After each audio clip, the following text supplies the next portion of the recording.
So this is Ejaz AHM09 max, যেটার previous pricing ছিল 5,000 টাকা, কিন্তু রাইট নাও ডিসকাউন্টে এইটা 4,000 টাকায় পাওয়া যাচ্ছে। আপনারা যারা অনেক লম্বা সময় ধরে স্ট্রিমিং করেন কিংবা গেম খেলেন, তাদের জন্য এই হেডফোনটা কেমন হবে তা নিয়ে আজকে ডিসকাশন। এন্ড ইয়েস, এইটাতে 8GB আছে। টেক ডাইভার্সিটিকে ধন্যবাদ এই ইউনিটটা আমাদেরকে পাঠানোর জন্য। এমন এক্সাইটিং ডিল সহ আরও পিসি কম্পোনেন্টস কিংবা কম্পিউটার পেরিফেরালসের জন্য তাদের ওয়েবসাইটটা ভিজিট করতে পারেন। বক্সের ভিতরে আপনি পেয়ে যাচ্ছেন এজাজ AHM09 ম্যাক্স হেডফোনটা, একটা USB receiver for 2.4 GHz mode, সাথে থাকছে একটা চার্জিং কেবল, একটা aux cable for wired mode এবং basic documentation. Pretty standard experience, খুবই বেসিক জিনিসপত্র থাকতেছে, কিন্তু ট্রাইমোড কানেক্টিভিটি থাকাতে আই গেস বুঝতে পারতেছেন এইটা বেসিক হেডফোনের চেয়ে একটু বেটার কিছু হবে। The first thing your gonna notice, এইটা সারপ্রাইজিংলি লাইট ওয়েট, মাত্র 306 গ্রাম। প্রোটিন লেদারের এয়ার কুশনস, সাথে অ্যাডজাস্টেবল হেডব্যান্ড, একেবারেই ফ্ল্যাশি না, একটা ক্লিন গেমার এস্থেটিক। ইনফ্যাক্ট আমি এটাকে গেমার এস্থেটিকও বলবো না, this is suitable for everyday use কিংবা অফিস বা আপনার মিনিমাল সেটআপের সাথেও এটা বেশ ভালো মানাবে। খুবই লাইট ওয়েট বিল্ড হওয়ার কারণে এইটা অনেক লম্বা সেশনগুলোতেও কমফোর্টেবল লাগে। এই হেডসেটটা দুইটা ভেরিয়েন্টে পাওয়া যায়, একটা হচ্ছে ব্ল্যাক অ্যান্ড গ্রে আর একটা হোয়াইট অ্যান্ড গ্রে। সো আমাদের কাছে যেটা আছে এটা হচ্ছে white and grey. Left ear কাপে 3.5mm এর কানেক্টিভিটি, ডিটাচেবল মাইক কানেক্ট করার option, volume up down and mic mute করার একটা বাটন থাকতেছে। এখানে একটা ইন্টারেস্টিং জিনিস হচ্ছে এই হেডসেটটাতে ভলিউম কন্ট্রোল করার ব্যাপারটা খুবই উইয়ার্ড এবং আসলেই উইয়ার্ড। একবার প্রেস করলে উইন্ডোজে 6টা স্টেপ করে আপ ডাউন হয়, ফর এক্সাম্পল 100, 96, 88 এরকম। সো আপনি চাইলেও এটাকে খুব ফাইন টিউন করতে পারবেন। এটা যে কেন করা হয়েছে আমি জানি না, বাট আমাদের ইউজ কেসে এটা একটু বিরক্তিকর লাগছে এবং এইভাবে হইলে ভলিউম কন্ট্রোল করার এক্সপিরিয়েন্সটা বেশ লিমিটেড হয়ে যায়। হেডসেট থেকে ডিটাচেবল মাইকটা যেন অ্যাক্সিডেন্টালি খুলে না যায় সেজন্য একটা রোটেট টু লক মেকানিজম আছে, যেটা ইউজুয়ালি সব হেডফোনে থাকে না। So I'd say this is a good thing. Right ear কাপটাতে একটা type C port, switch on off করার বাটন এবং RGB কন্ট্রোলের জন্য একটা সেপারেট বাটন দেওয়া আছে। হেডসেটটা ম্যানুয়ালি অ্যাডজাস্ট করার অপশন নাই, আপনি এটা মাথায় দিলে অটোমেটিক্যালি অ্যাডজাস্ট হবে। সোফার আমাদের ইউজ কেসে এটা বেশ কমফোর্টেবল লাগছে, কোথাও মনে হয় নাই যে আসলে অ্যাডজাস্ট করতে না পারার কারণে প্রবলেম হচ্ছে। By the way, just to let you know, এই এজাজ AHM09 এর পাশাপাশি প্রিটি সিমিলার স্পেক্সের আরেকটা হেডফোন আছে, যেটা হচ্ছে AHM08। Specs pretty similar, just ওইটার ড্রাইভারটা হচ্ছে 53mm এবং ওইটাতেও কারেন্টলি একটা ডিসকাউন্ট চলতেছে, যেটার প্রাইস এখন 3800 টাকা। Probably unnecessary information, whatever. Let's go back to AHM09।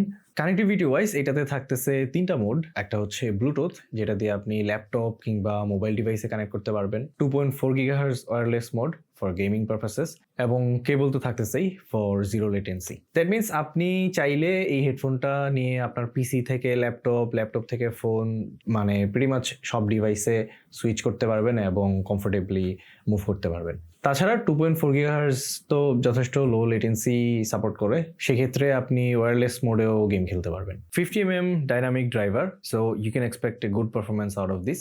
Music listening এর ক্ষেত্রে যারা একটা মিউজিকের প্রত্যেকটা পার্ট ইকুয়ালি ফোকাস করেন, তারা ব্যাপারটা এনজয় করবেন। এখানে ডিসেন্ট অ্যামাউন্টের বেস ছিল, ক্লিন একটা আউটপুট যেটা প্রশংসা করার মতো, এবং কোনো ডিস্টরশন পাই নাই।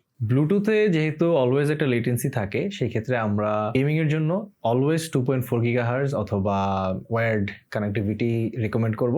হেডফোনের ডিজাইন দেখে গেমিং হেডফোন মনে না হইলেও gaming is the part where this headphone actually shines.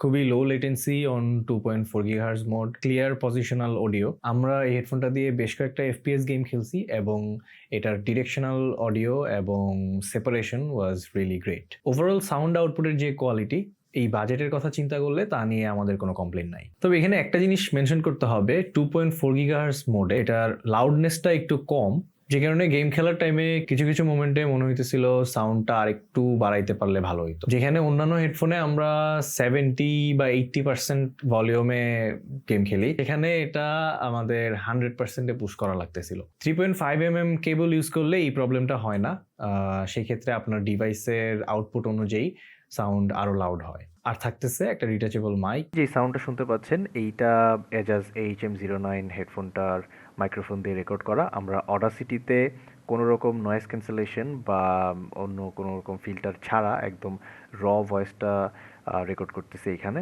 এবং রেকর্ড করার সময় আমাদের রুমে ফ্যান চালু ছিল না, তবে এসি চালু আছে। খুবই নিরিবিলি জায়গায় রেকর্ড করা, সেই অবস্থার সাউন্ড হচ্ছে এইটা। সো সাউন্ডের কোয়ালিটি শুনে বুঝতেই পারতেছেন এইটা ডেফিনেটলি আপনি স্ট্রিমিং করার জন্য ইউজ করতে পারবেন না, ওইটা আমরা রেকমেন্ডও করি না। বাট এইটা দিয়ে হয়তো আপনি ক্যাজুয়াল কমিউনিকেশনটা করতে পারবেন, গেম টেম খেলার সময় ডিসকর্ডে কথাবার্তা বলতে পারবেন, ততটুকুর জন্য এটা এনাফ। এই মুহূর্তে আমরা ওয়্যারলেস মোডে আসলে এটা ইউজ করতেছি রেকর্ড করার জন্য। এটা যদি আপনি ওয়্যার্ড মোডে 3.5 mm হেডফোন জ্যাক দিয়ে কানেক্ট করেন, সেই ক্ষেত্রে অনেক ডিভাইসে এটা ডিটেক্ট করতেছে, আবার করতেছে না, পিসি রিস্টার্ট দেওয়া লাগতেছে। আমাদের একটু আসলে এইটা নিয়ে ট্রাবল ফেস করতে হয়েছে। সো এইটা একটা ইস্যু হইতে পারে।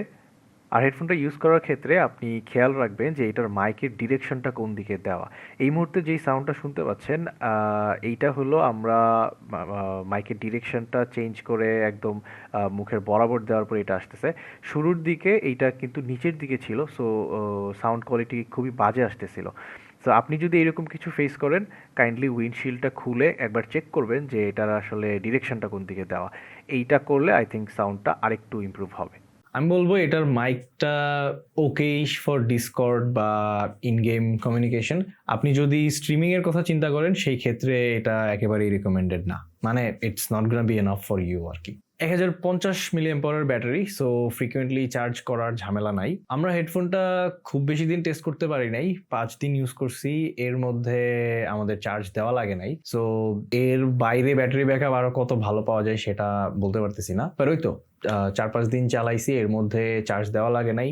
এবং আপনি যদি 8 GB অফ করে নেন সেই ক্ষেত্রে আরো বেটার ব্যাকআপ পাবেন। সো ওভারঅল হেডফোনটার প্রোজ এন্ড কনস যদি বলি, ট্রাইমোড কানেক্টিভিটি থাকতেছে, যেটা এই বাজেটে একটা হিউজ উইন। খুবই lightweight, multi device support থাকতেছে, এবং this is actually good for gaming. কিন্তু মাইকটা একেবারেই অ্যাভারেজ। আবার 2.4 GHz মোডে এইটার লাউডনেসটা একটু কমে যায়, এবং বিল্ড কোয়ালিটি নিয়েও আমরা কিছুটা স্কেপটিক্যাল। সো প্রশ্ন হচ্ছে, শুড ইউ বাই? যা যা ভালো দিক বললাম এগুলো যদি আপনার দরকারের সাথে মিলে, সেই ক্ষেত্রে এই বাজেটে এটা একটা ভালো হেডফোন, আপনি ওই ক্ষেত্রে এটা নিতে পারেন। কিন্তু আপনি যদি আরো প্রিমিয়াম বিল্ড কোয়ালিটি চান এবং স্টুডিও লেভেলের মাইক্রোফোন কোয়ালিটি চাচ্ছেন, সেই ক্ষেত্রে this is not recommended for you. So এই তো, ভিডিওটা ভালো লাগলে অবশ্যই লাইক করবেন, শেয়ার করবেন, আর আপনার কোনো মতামত থাকলে কমেন্ট বক্সে জানাবেন। যদি আমাদের ভিডিওগুলো ভালো লাগে তাহলে অবশ্যই চ্যানেলে সাবস্ক্রাইব করবেন। একেবারেই নতুন চ্যানেল, সো সাবস্ক্রিপশনগুলো ম্যাটার করে।